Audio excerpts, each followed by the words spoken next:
합니다. 예배 시간에 그쳐 우리 다 각자 무엇인가를 원하는 마음으로, 이 갈망하는 마음으로 우리는 예배 자리에 나오는데요. 우리가 무엇보다 우선돼야 할 것은 주님을 더 원하는 것. 그렇죠? 주님을 더 원하고 주님을 더 갈망하는 그 마음으로 예배 자리에 나올 때 주님 우리를 만나 주시고 주님 우리를 만지시고 취하시고 회복하시고 새롭게 하는 역사가 일어날 줄로 믿습니다. 옆에 분 한번 인사하겠습니다. 예수님만 바라봅시다. 예수님만 바라봅시다. 예수님만 바라봅시다. 예수님. 이 사람도 떠나고 저 사람도 떠나고 이것도 떠나고 저것도 떠나고 다 떠납니다. 근데 영원토록 나와 함께 있는 것 무엇입니까? 예수 그리스도. 이 사람의 마음도 변하고 저 사람의 마음도 변하고 시대도 사상도 다 변합니다. 그러나 어제나 오늘이나 영원토록 변함없는 것 오직 하나 예수 그리스도 뿐인 줄 믿습니다. 그래서 늘 그 주님만 바라보며 나아갈 수 있는 우리 모든 우리 성도님들 될 수 있기를 소망합니다. 오늘은 성령 강림 주일입니다. 성령 강림 주일. 예수님의 제자들이 예수님이 부활 성천하신 후에 예루살렘을 떠나지 아니하고 다락방에 모여서 120명의 문도들이 기도했습니다. 그때 그 기도하는 가운데 성령이 강력하게 임하셨습니다. 그를 통해서 그들이 하늘의 능력을 받게 되었고 그때부터 교회가 시작되었습니다. 그래서 이것을 기념하는 주일이 바로 성령 강림 주일입니다. 그러나 우리가 여기서 알아야 할 것은 이것은 단순한 기념일이 아니라는 사실입니다. 근데 우리는 보면 자주 기념만 하고 넘어가죠. 성탄절을 기념하고 부활절을 기념하고 그렇죠. 근데 기념만 하고 그냥 넘어가 끝나버리는 거예요. 그러니까 그 성탄도 부활도 우리 삶의 어떤 능력으로 나타나지 못하는 거예요. 왜요? 맨날 기념만 하다가 끝나기 때문이죠. 기념은 잘하는데 그것이 우리의 삶의 실제가 되지 못하는 한계가 오늘날 우리 안에 있다는 사실입니다. 여러분, 그래서 이번 성령 강림 주일은 그냥 기념하고 넘어가는 그러한 주일이 아니라 그 성령의 역사가 우리 삶의 실제가 되어서 나타나고 그 성령의 역사를 찬송하고 간증할 수 있게 될 수 있기를 소망합니다. 야, 성령이 진짜네. 성령이 진짜 계시네. 성령으로 충만해지니까 내 삶이 달라지네. 야, 진짜네. 그렇죠. 그래서 오늘은 또 한 번의 기념일이 아니라 이 성령이 우리 삶의 실제가 되기를 원하는 그 마음을 오늘 지금 성령 충만한 삶을 살라라는 제목으로 하나님의 말씀을 함께 나누겠습니다. 먼저 본문 18절을 보십시오. 술 취하지 말라 이는 방탕한 것이니 성령으로 충만함을 받으라. 아멘. 성령으로 충만함을 받아라. 그래서 우리가 무엇보다 간절히 구해야 될 기도의 우선순위는 성령으로 충만케 해 주소서 기도하는 것. 하나님 나를 성령으로 충만케 해 주소서. 내 성질을 뽑아내시고 성령으로 채워 주소서라고 기도하고 또 기도해야 하는 것. 성질을 다 뽑아내달라고. 은퇴하신 원로 목사님이 이렇게 말씀하셨습니다. 그 목사님이 수십 년 목회하면서 다이아몬드 반지 뽑아 바치는 사람도 있었고 이것저것 뽑아다 교회 바치고 집 문서를 가지고 교회 바치는 사람도 있었는데 그런데 자기 성질 뽑아서 바치는 사람 한 사람도 못 봤다 했어요. 다이아몬드 바치고 집 문서 바치고 다 바쳐도 자기 성질을 하나님께 뽑아 바치고 그게 성령으로 채우지 않으면 그 삶의 진정한 변화도 능력도 나타나지 않는다는 사실 여러분.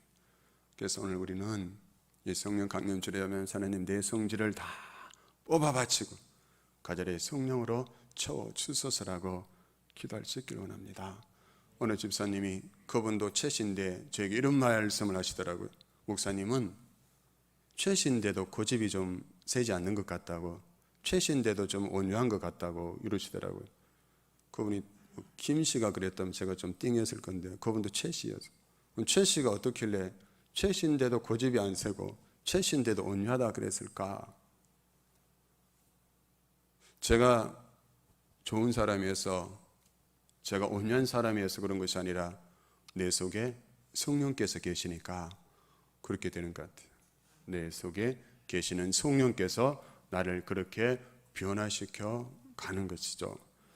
그래서 오늘 이 본문의 말씀은 술 마시는 것은 죄가 아니다를 논하거나 술 취하지 말라고 했지 술 마시지 말라고 한 것이 아니다 이렇게 해석하면서 술 마심의 정당성을 입증하기 위해서 사용하는 그러한 구절이 아니라는 것이죠. 그럼 바울은 성령으로 충만해진 그 삶을 사는 것이 지혜로운 삶이고 세월을 아끼면서 살아가는 삶이고 하나님을 기쁘시게 하는 그 삶이기에 그 삶이 얼마나 놀라운 것인가를 강조하기 위해서 술 취함과 성령 충만함을 대조해서 말씀하고 있는 것입니다. 여러분 당시 이 편지는 에베소 교회에 보내진 편지인데요. 그럼 당시 에베소라는 그 도시는 우상 숭배가 가득한 도시이고 분화한 그러한 도시로서 방탕과 향락의 도시였습니다. 방탕과 향락에서는 빠지지 않는 것이 있죠. 바로 술이지 않습니까? 에베소 경우도 예외가 아니었죠. 우상 제사와 함께 빠짐없이 따라오는 것이 술의 축제였습니다. 온 시내가 술에 젖어 있었고요. 술에 취한 사람들이 절제하지 못한 채 방탕한 삶에 빠져들고 있었습니다. 그래서 바울은 에베소 성도들이 이러한 환경 속에 계속하여 머무르는 것을 경고하며 이제는 성령에 붙들리는 그러한 삶을 살아가라 이렇게 명령하고 있는 것입니다. 술 취한 삶이 아니라 성령으로 충만한 삶을 살아라.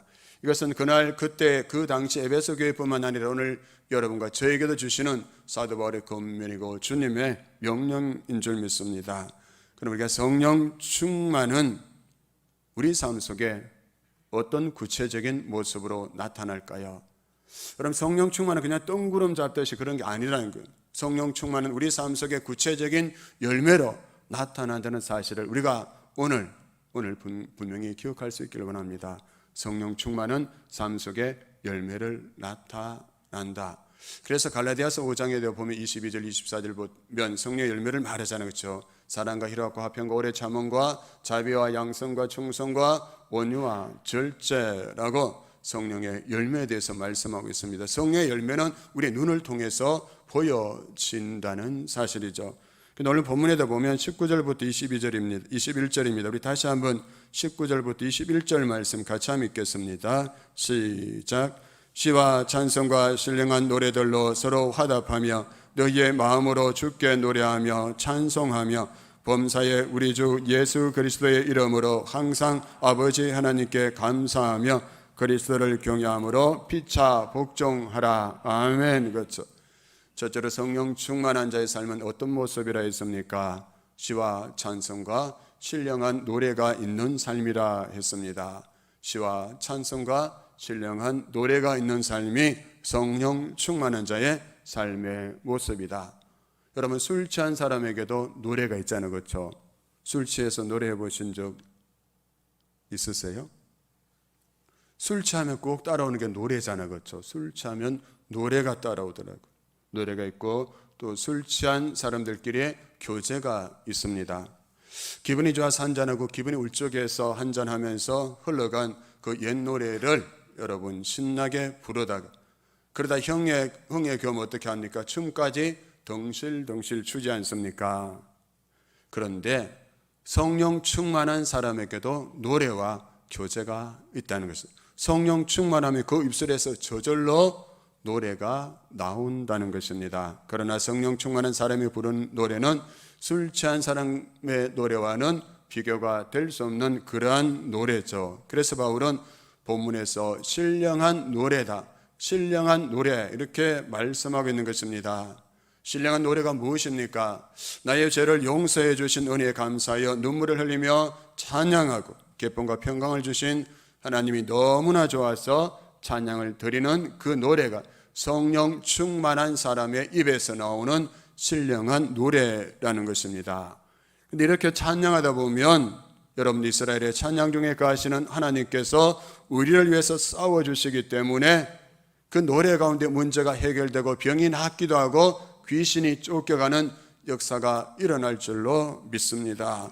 여러분 실제로 사도행전 16장에 보시면요 부활과 신라가 복음을 전하다가 빌립보 감옥에 갇히게 됩니다.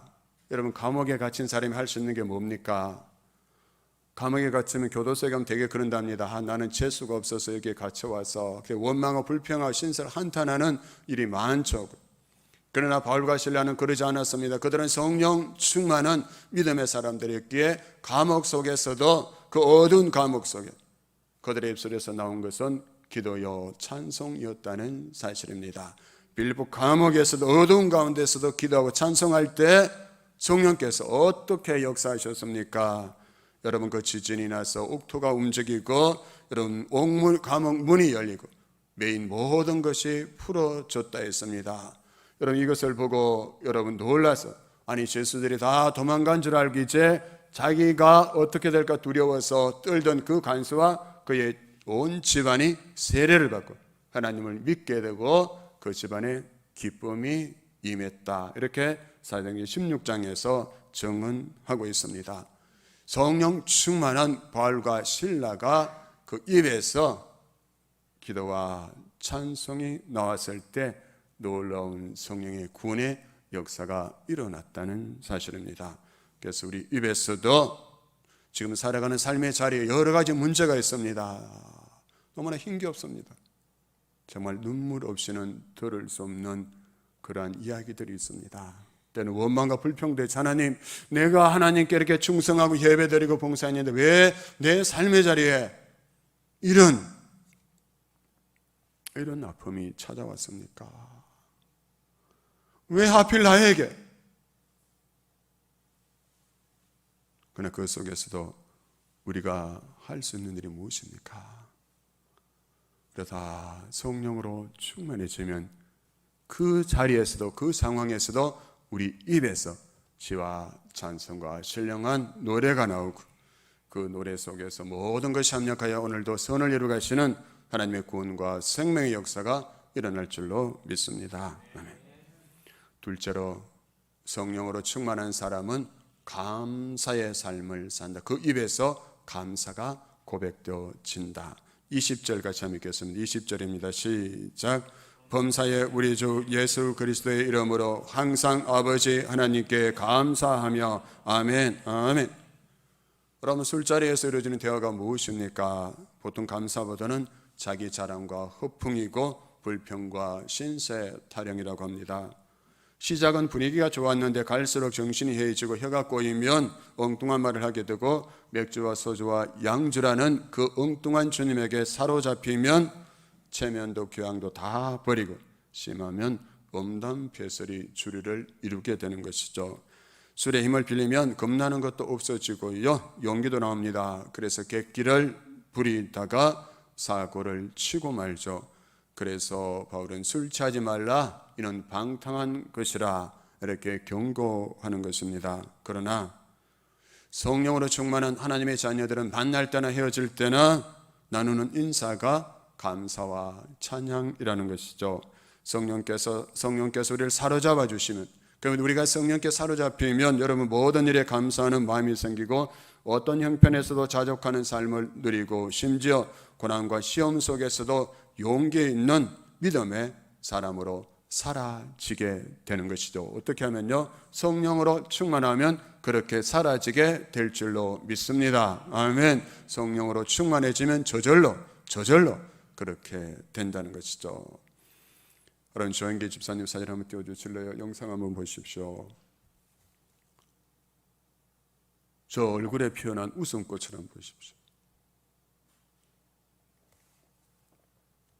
제가 본 웃음 중에 가장 아름다운 웃음 중에 하나가 저 조영기 집사님 얼굴에 피어있는 웃음이 아닌가.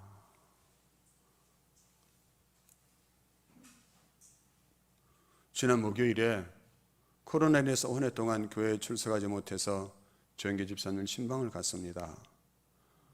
그런데 신방을 갔다가 돌아오는 길에 이런 마음이 들었습니다. 신방하러 간 것이 아니라 신방 받고 돌아오는구나. 목사인 제가 그 집사님을 신방하러 간다고 갔는데 오히려 돌아올 때는 제가 신방을 받고 오는 그러한 느낌이 들었어요. 내가 신방을 받고 오는구나. 지쳐있는 나를 위로하시기 위해서 하나님께서 저 심령에서 피어나는 저 웃음꽃을 보게 하셨구나. 그럼 지금 몸이 점점 굳어지고 있다고 했습니다. 얼마나 힘겨울까요? 미래를 생각하면 얼마나 두려울까요? 그렇죠? 지금도 저렇게 몸이 굳어져 있는데 점점 굳어지니까. 그런데도 저 웃음꽃을 보세요. 저게 무슨 염려, 근심, 두려움, 걱정이 느껴지십니까? 보이십니까? 아니죠. 그냥 웃고 있습니다. 여러분 아시는 대로 정기 집사님은 저 서울 신도림에서 구로 거기에서 전동 휠체어를 타고 전철을 또 타고 1시간 반가량 걸려서 이 오산에 있는 이 교회까지 옵니다.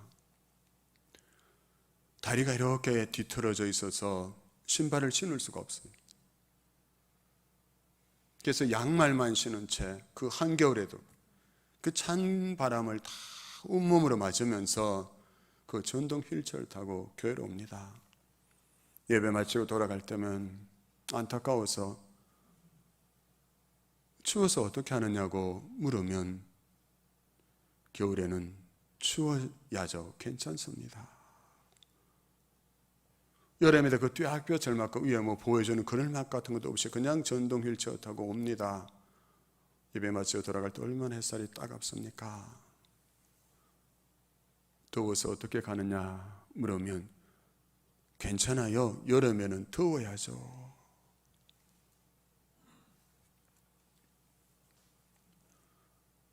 사지 육신이 멀쩡한 나도 겨울에 조금만 추우면 춥다고 짜증내고 더우면 덥다고 짜증내는데 차를 타고 갈 때도 덥다고 하는데 그 전동 휠체어 타고 저 서울에서 여기까지 찬 공기, 뜨거운 공기를 다 맞으면서 오는데도 겨울에는 추워서 괜찮고 여름에는 더워서 괜찮고 그래서 감사하다면서 활짝 웃고 돌아가는 그 모습. 여러분 어떻게 이런 삶이 가능할까요? 어떻게 저리 몸이 비틀어져 있는데 저래도 감사하면서 살아갈까요? 저 웃음꽃을 피우면서 다른 사람을 위로해주고 있을까요? 우리 교회에서 조영기 집사님 짜증내는 거 보신 거 한 분도 없을 것입니다. 한 분도 없어요. 어떻게 가능할까요? 그 비밀은 바로 예수 그리스도 이름에 있습니다. 예수 그리스도 그 이름에. 예수 그리스도는 십자가에서 우리 죄를 다 지불해 주셨잖아요. 우리에게 생명을 주셨습니다. 어두운 데서 우리를 불러내서 빛의 나라 하나님의 나라로 옮겨주셨잖아요. 여러분 그 예수님 생각하면 나를 어두운 데서 불러내서 귀한 빛에 떨어가게 하시고 하나님의 나라에서 하나님의 나라 백성으로 살아가게 하신 그 예수 그리스도 그 이름의 그 권세, 그 능력, 그 은혜를 생각하면 감사하며 살아가는 삶이 가능하게 된다는 거죠. 제가 좋아하는 찬양이 있습니다. 부를 때마다 마음이 기뻐지고 힘이 나는 찬양인데 그래서 금요 기도회 때 자주 부르곤 합니다. 나의 반석이신 하나님. 그 가사가 이렇습니다. 나의 반석이신 하나님, 행하신 모든 것 완전하시니 나의 생명 되신 하나님, 내게 행하신 일 찬양합니다. 신실하신 하나님, 실수가 없으신 좋으신 나의 주. 할렐루야, 할렐루야. 주께 영광. 아멘. 우리 하나님은 실수가 없으신 하나님이십니다. 완전하신 하나님이십니다.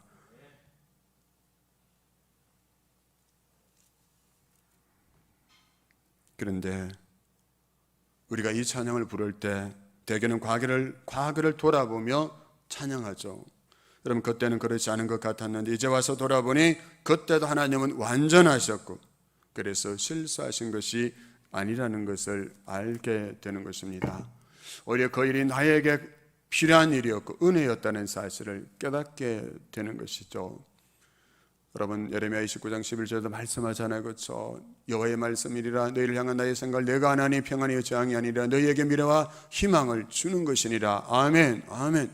하나님 말씀입니다. 여러분과 저를 향한 여호와 하나님의 말씀이, 하나님의 생각은 재앙이 아니고 미래와 희망을 주는 것이다. 그래서 기도하는 것이죠. 기도할 때 하나님 우리를 만나 주시고 하나님을 찾게 되고, 그때 우리에게 재앙같이 보이던 다 끝난 것 같은 그 땅 끝에 서 있는 것 같은 그 자리에서 다시 미래와 희망의 길을 열어가시는 하나님을 보게 된 것이죠. 그래서 그 하나님을 찬양하게 되는데요. 그런데 만약 우리가 이 찬양을 과거뿐만 아니라 미래를 향해서 고백하고 찬양할 수 있게 된다면 어떻게 될까요? 내가 지금 만난 이 고통의 자리, 고난의 자리, 내가 이해할 수 없는 이 절망 같은 이 상황 속에서도 하나님은 나의 반석이십니다. 하나님 나의 생명이 되십니다. 내가 행하신 모든 일 완전하신 하나님이십니다. 과거에도 그랬던 것처럼 미래에도 하나님은 완전하신 분이 되어주실 것을 믿고 찬양한다면, 이전에도 그러셨던 것처럼 앞으로도 하나님이 절대 실수하지 않으시는 하나님이심을 믿고 우리가 찬양한다면, 하나님을 사랑하는 자 곧 그의 뜻대로 부르심을 입은 자들에게는 모든 것이 합력하여 선을 이루가시고 구원을 이루가시는 하나님이심을 믿을 수 있다면 여러분과 저도 감사하며 살아가지 않을까요? 그 하나님 때문에, 그 예수님 때문에. 여러분, 우리가 감사하는 만큼 하나님을 믿는 거예요. 여러분, 내가 감사하는 만큼 하나님을 믿는다. 아멘. 한번 따라해 보겠습니다. 내가 감사하는 만큼 그만큼 하나님을 믿는다. 아멘. 아멘. 그러니까 내가 감사하지 않으면 하나님 믿지 않는다는 말이죠. 신실하신 하나님, 좋으신 하나님, 반석이 되셔서 생명이 되시는 하나님을 내가 진짜 믿는다면, 역전의 하나님을 내가 진짜 믿는다면 우리는 감사할 수 있다는 것이죠. 그 믿음만큼 감사할 수 있다는 사실입니다. 지금 앞길이 막막합니다. 희망이 보이지 않습니다. 그럼에도 불구하고 성령으로 충만하면 그런 우리의 입술에서 무슨 말이 나옵니까? 이런 말이지 않을까? 이런 고백이지 않을까요? 하나님, 지금 앞길이 캄캄하지만 하나님이 도와주실 줄로 믿습니다. 제 앞에 있는 구름을 걷어내시고 어둠을 쫓아 주실 날이 올 줄로 믿습니다. 감사합니다. 저에게 유익하다고 생각하시기에 이런 고난도 허락하신 줄로 압니다. 감사합니다. 이렇게 감사할 수 있는 그 능력은 성령 충만함에 있다는 사실이죠. 성령 충만하면 우리도 어떤 상황에서도 범사에 감사할 수 있고, 그런 사람이 세상을 이기며 살아갈 수 있게 되는 줄로 믿습니다. 마지막으로 성령에서 충만하게 된 성도의 중요한 특징은 그리스도를 경외함으로 서로 복종한다는 사실입니다. 서로 피차 간에 복종한다. 21절에 그리스도를 경외함으로 피차 복종하라 하셨습니다. 성령 충만이란 그리스도에 온전히 복종하는 그 상태, 성령께 지배당하는 그 상태를 말하는 것이죠. 여러분, 그런데 대개 크리스찬들이 관념상으로는 성령의 실제를 인정하는 것처럼 말하지만 실제 생활 속에서는 어떻습니까? 성령께 인격적으로 복종하는 삶을 살아가고 있는 그리스도인이 그리 많지 않다는 것이죠. 성령을 믿는다고 말하지만 그러나 그 삶 속에서 성령에 복종하며 사는 사람이 많지 않다는 것이죠. 내가 주인 되어서 산다. 그럼 많은 성도들이 성령의 충만함을 구하고 있지만 이를 얻지 못하는 경우가 많은데요. 또 왜 그럴까요? 그 이유는 비록 그들이 성령 충만을 받기 위해서 많은 기도를 드렸을지라도 실제로 그들의 삶 속에서 성령께 인격적인 복종을 하지 않기 때문에 성령 충만함이 우리에게 실제가 되지 않는다는 사실이죠. 성령께 인격적으로 내가 복종하지 않을 때 내가 기도하지만 그 성령 충만이 나에게 절대 실제가 되지 않는다는 사실입니다. 그래서 여러분한테 혹시 성령 충만함을 구하고 계시지만 실제 삶 속에서는 그 경험을 하지 못하고 계시는 분들이 있다면 다음과 같은 점을 점검해 보실 필요가 있겠죠. 과연 내가 성령께 복종하는 삶을 살고 있는지 아닌지를 살펴보셔야 합니다. 내가 왜 예수 믿으면서 내가 수십 년 예수 믿었는데 왜 내 삶은 변화되지 않고 왜 이렇게 무능력한 삶을 살아가고 있는가? 그런 현상이 나온다면 과연 내가 지금 성령께 복종하며 살아가고 있는가? 살펴보자는 것이죠. 내가 온전한 복종의 삶을 살지 못하겠다면 그 마음의 태도를 회개하고 주님께 대한 복종의 관계를 새롭게 회복해야 하는 것입니다. 그리고 한때 성령의 충만함을 받아서나 현재는 충만한 삶을 지속하지 못하고 자주 넘어지고 실패하고 다른 것들에 붙들린 채 그렇게 살아가고 있다면, 술 취한 것처럼 다른 세상의 것들에 취해서 그렇게 살아가고 있다면 과연 내 삶의 어떤 부분에서 성령께 복종하지 않았는지를 살펴보고 그 부분을 새롭게 회개해야 될 필요도 우리에게 있다는 사실입니다.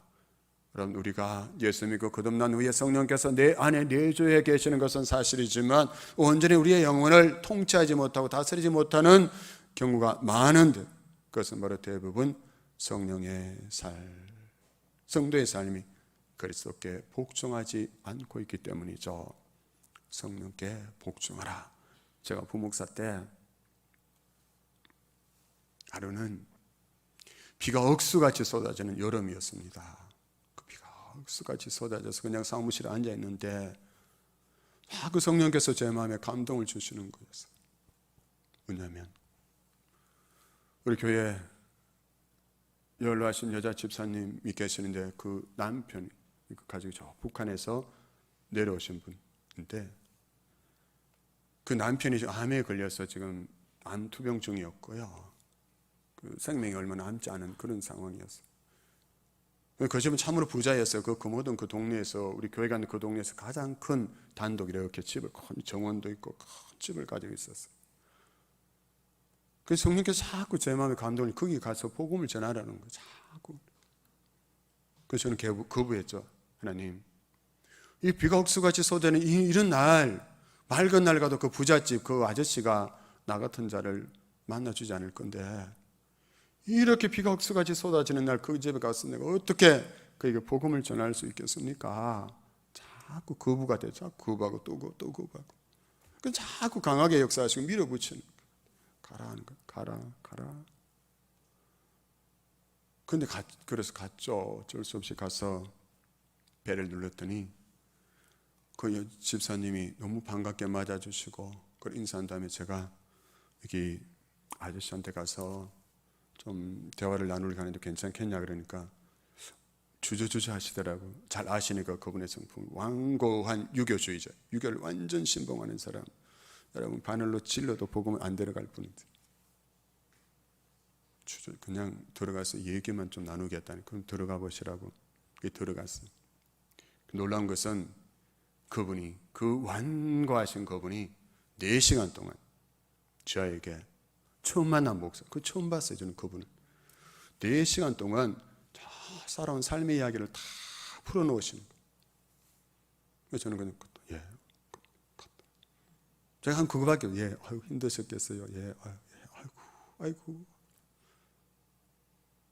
쭉 가시고 그 다음에 마지막 순간에 제가 십자가와 부활의 복음을 들려드렸어요. 한 3시간 40분 정도 이야기 듣고 그랬더니 어떤 역사가 일어났을까요? 그분이 예수님을 믿겠다고 하셨어요. 그 완고하시던 분이, 그 유교주의자가 바늘로 찔러도 안 들어가요 그러던 분, 누가 하셨을까요?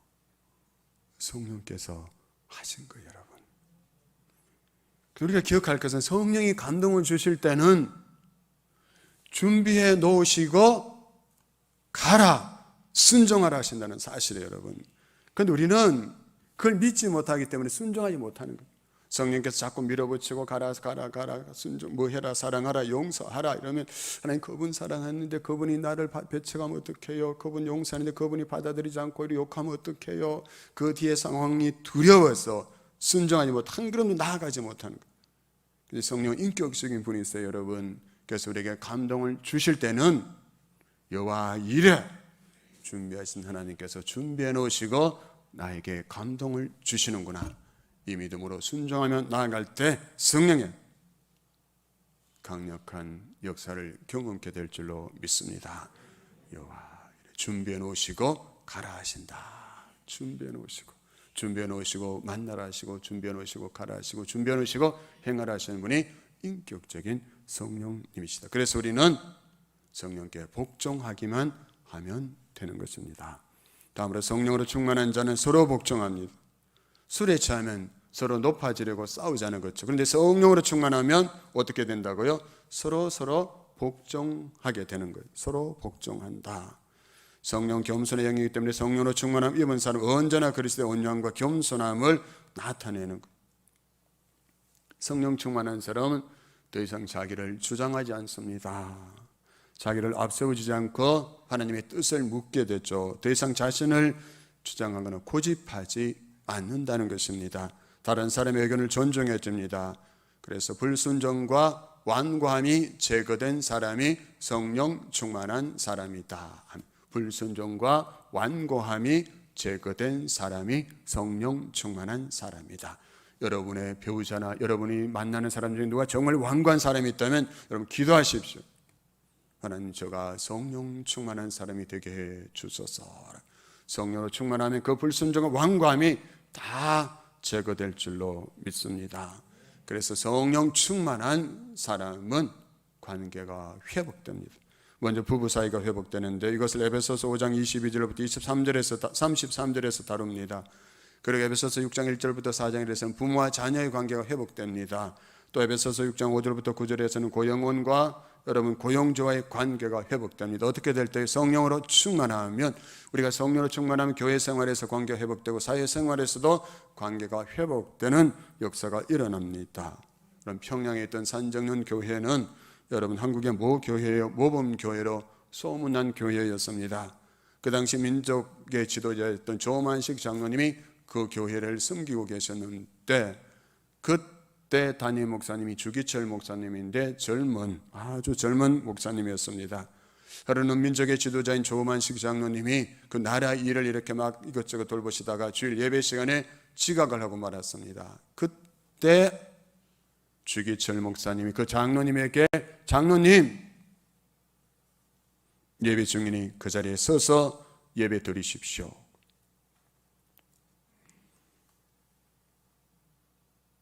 그날 그 자리에서 예배드리던 많은 성도들이 서로 놀라며 서로 얼굴을 쳐다봅니다.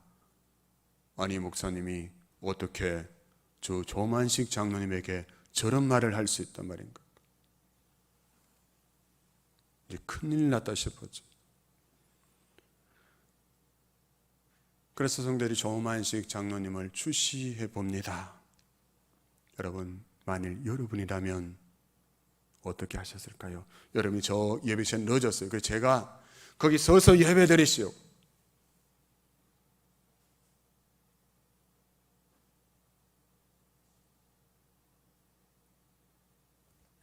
그러면 어떻게 할까요? 여러분, 조만식 장로님은 어떻게 하셨을까요? 그 민족의 지도자인 그 높으신 그분이 어떻게 하셨을까요? 그날 조만식 장로님은 그 자리에 서서 예배를 다 드리신 후에 교회 앞에서 3가지 회개를 했다 했습니다. 첫째, 장로로서 하나님께 예배에 지각한 것 회개했습니다. 둘째, 교인들에게 장로로서 나쁜 모범을 보인 죄를 용서해달라고 회개했습니다. 셋째, 주의 종의 심기를 불편하게 보필한 죄를 용서해달라고 회개했습니다. 그런데 그날 그 장로님의 회개를 듣고 그 자리에 예배드리던 모든 성도들이 눈물을 흘렸다는 것. 그 높은 민족의 지도자, 그 유명한 그 훌륭한 지도자가 그 회중들 앞에서 회개했다는 것이죠. 여러분, 주기철 목사님 오산학교를 다닐 때 조만식 장로님의 제자였습니다. 그런데 제자인 주기철 목사님의 신방 가방을 스승인 조만식 장로님이 들고 다닐 정도로 그렇게 그분의 겸손과 온유함은 유명했다는 것입니다. 장로의 순종과 제자라 해도 권위에 복종한 겸손이 결국 주기철 목사님이 순사참배를 거부하고 순교하게 하는 힘이 되어 주었다. 그 스승인 그 장로님의 그 복종, 어린 제자 목사에게도 복종하시는 그 겸손함, 그것이 마음의 힘이 되어 주었다는 것입니다. 그 복종이. 그 두 사람 모두 위대한 지도자가 되었습니다. 성령 충만함이 아름다운 열매로 나타난 케이스죠. 성령 충만함이 열매로. 사랑하는 성도 여러분, 술 취하지 말라. 이는 방탕한 것이니 오직 성령으로 충만함을 받으라. 시와 찬송과 신령한 노래를 불러라. 범사에 하나님께 감사하라. 그리스도를 경외함으로 피차 복종하며 경건하게 살아라. 아멘. 주님께서 지금 여러분과 저에게 명령하고 계신 줄로 믿습니다. 이 명령에 우리가 순종해서 다 성령에 충만해져 성령의 지도를 받고 성령의 다스림을 받아서 오늘 여러분과 저를 통해서 우리 공동체 가운데 이루기를 원하시는 하나님의 선하신 뜻을 이루어가고 그를 통해서 많은 사람들이 하나님을 보고 살아나고 세워지는 생명과 구원의 역사가 여러분과의 공동체를 통해서 날마다 새롭게 경험되어지는 그런 놀라운 은혜가 있게 되기를 주님의 이름으로 축원합니다. 아멘.